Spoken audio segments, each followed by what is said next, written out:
Hey, Mrparka here to review a new one from Arrow Blu-ray USA, and this is a great set. This is the American Horror Project. It comes with three films. It comes with Malatesta, Carnival of Blood, The Witch Who Came from the Sea, and Premonition. This also includes a journal, Volume 1, and it looks like this is going to be a new series from Arrow. The series is essentially kind of to celebrate the alternative history of American horror. The big hits that everybody knows, Night of the Living Dead, Texas Chainsaw Massacre, Last House on the Left, but there was also these other emerging, interesting films, and these are kind of to showcase the interesting, different films that were probably overlooked or are definitely underrated for what they are. And this set is an amazing look and an amazing start, and I really look forward to what else is going to be put out here. Essentially, let me get into the films. Malatesta. This was a 1971 movie, and I had never seen Malatesta. It was released on DVD in the early 2000s, and I had my eye on it for years. This one is probably the most bizarre of the films, and definitely the most nightmare logic, if you will. Essentially, what we have here is a young man disappears at this evil carnival, and his family goes to get jobs at the carnival to snoop around and look for him. The characters really don't make any sense in their thought processing, and the movie really doesn't make any sense in its thought processing. There's jumps of logic and just very strange behavior by a lot of the characters. What comes to is you find out that there's some baddies in the carnival, Malatesta, Mr. Blood, and Mr. Bean, who is obviously he's reflecting the Shawnee Bean, cannibals that were done in Hills Have Eyes later.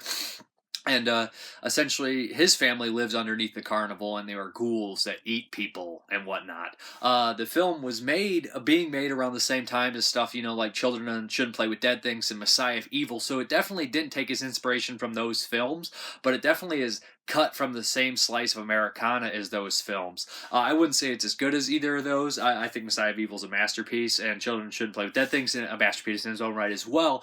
But Malatesta is like 50% amazing and 50% terrible. I understand Nightmare logic doesn't necessarily have to make sense, but in things of jumps of logic, we'll have a scene for, say, these characters are trapped in a trailer. Another prevalent thing in American horror. Trapped in a trailer by the ghouls, and one of the characters, and then one of the characters says, "We're going to light it on fire and make a run for it." Next time we see them, they are in the catacombs, kind of underneath the carnival, without explanation how it happened. I mean, they do deliver. They say a lot of the things that happen instead of showing, which is kind of a rule breaker. But this movie's definitely very unconventional. A lot of the shots are haunting and creepy, and I would recommend it. Definitely on the commentary on here and the special features kind of suggest that Tobe Hooper saw this movie, and I would not disagree with that. There is a lot of similarities to Tobe Hooper's career. Texas Chainsaw with the hook and hanging and stuff like that. I don't want to give too much away.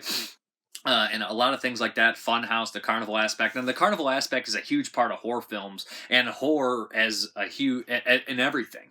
And Malatesta, I definitely think is worth your time. Like I said, I love the movie as much as I dislike it, and but most of all, it is a very interesting movie. It has the dwarf from Forbidden Zone and Fantasy Island, and among other things. I cannot remember his name off the top of my head. I'm sorry, but yeah, Malatesta is just a bizarre movie with great set decoration is top notch. The musical score is great in here as well, but I think some of the editing and maybe some of the direction's a little iffy, and I think that comes from budget constraints and not getting all the shots they needed to make a 100% competent, even Nightmare logic film. But definitely way ahead of its time and very, very interesting to watch.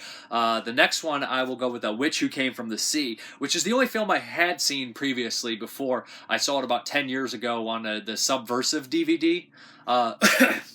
And the Subversive DVD, I remember thinking the movie was pretty good. I checked it out, obviously, because it had, infamy from being on the Video Nasties list, and it really doesn't belong on the Video Nasties list. It is a rough picture and pushed a lot of boundaries for the time.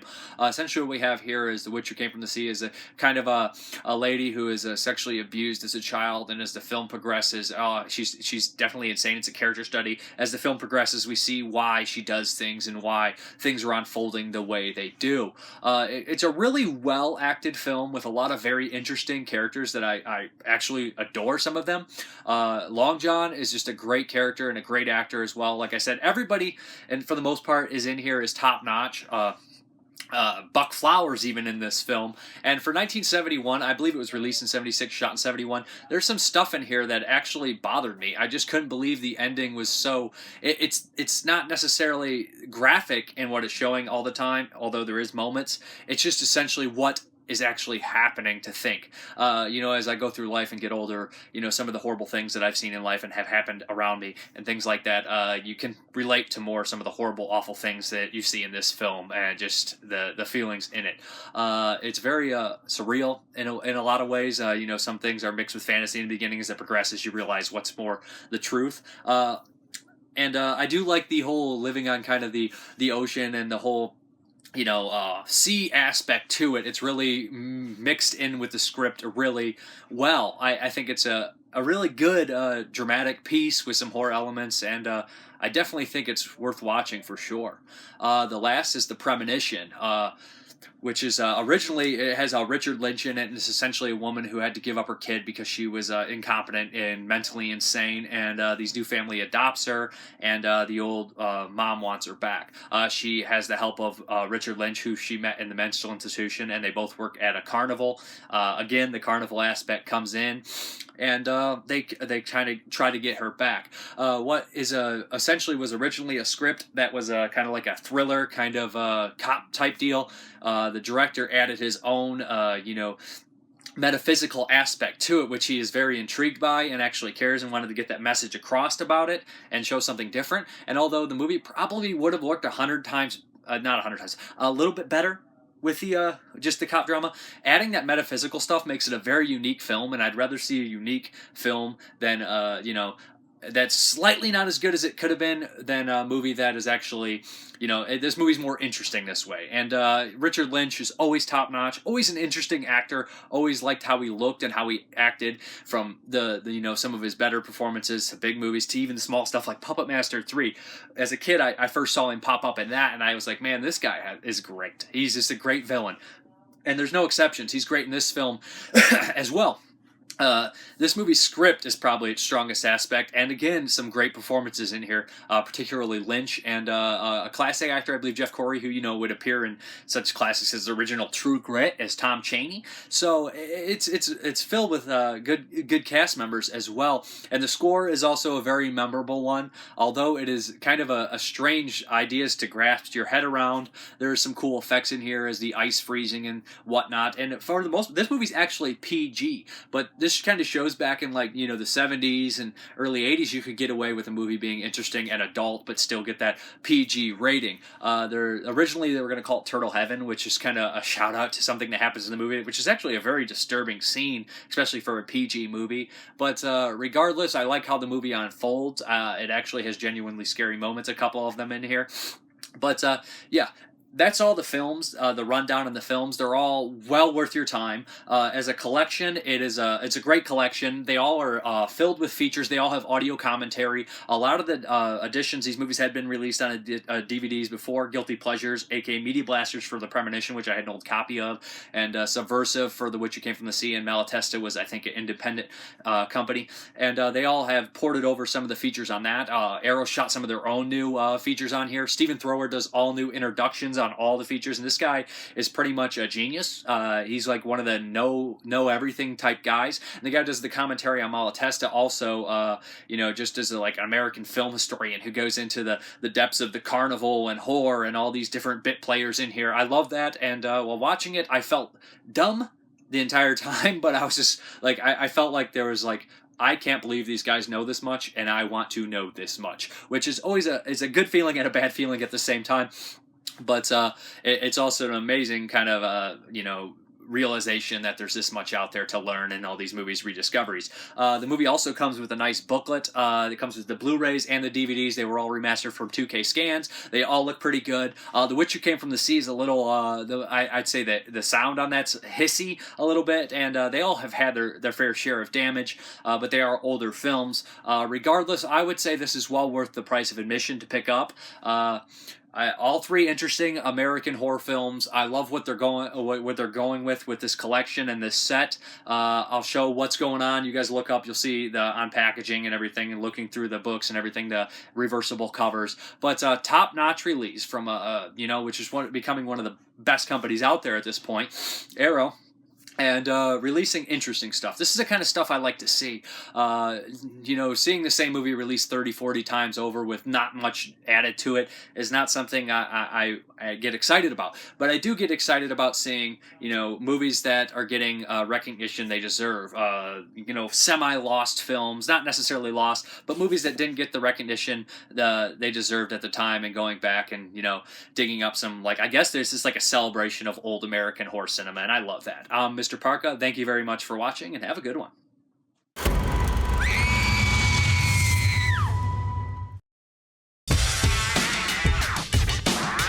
Step right in. No. Don't be afraid to bring the children.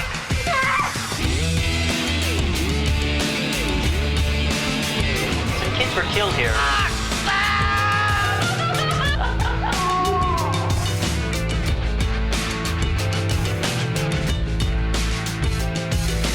How close do you want to be to the woman in your life? Sounds like some weird sex scene. Oh, wasn't all that bad.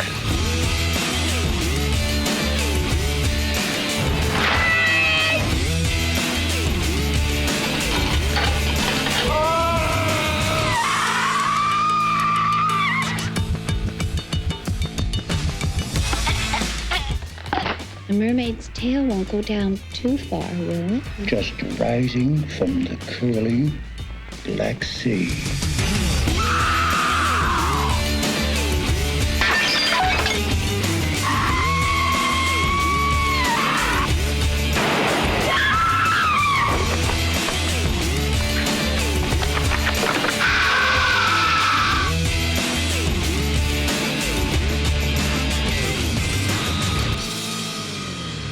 I feel every moment as a triumph over death.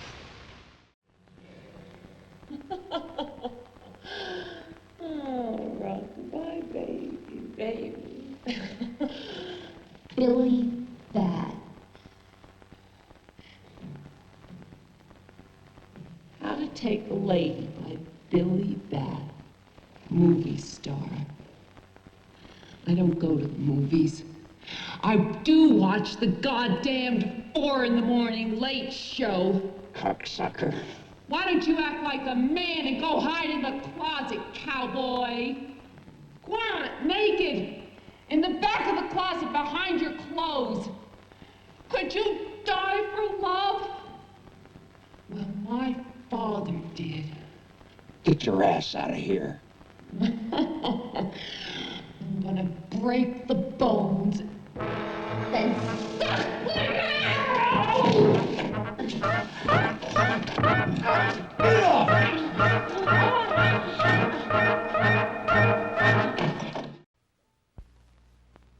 You are witnessing an experiment in parapsychology. Some call it the science of the future. Others denounce it, along with ESP, clairvoyance, and reincarnation. But it is perhaps the only help left to protect this woman and her family from the possessive nightmare of her own premonitions.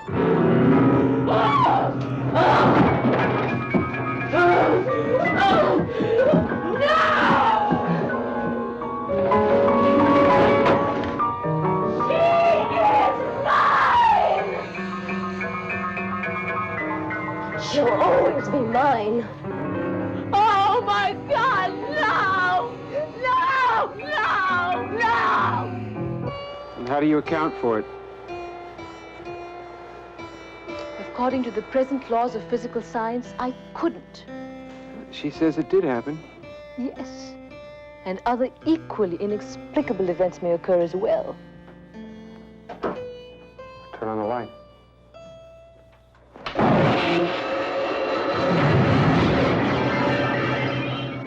Miles, please. The Premonition, inspired by insanity and hatred. Hello, Sherry. This is Andrea. Who? Janie's real mother. Oh my God, no!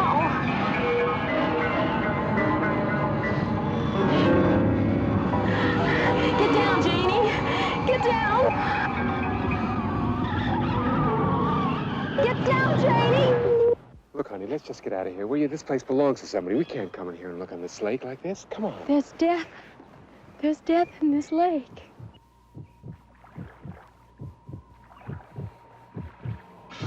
Hatred that will not die, even after death. The premonition is so real, you'll sense it, feel it, see it. Or will you? And all you may have to fear is that you can lose your mind.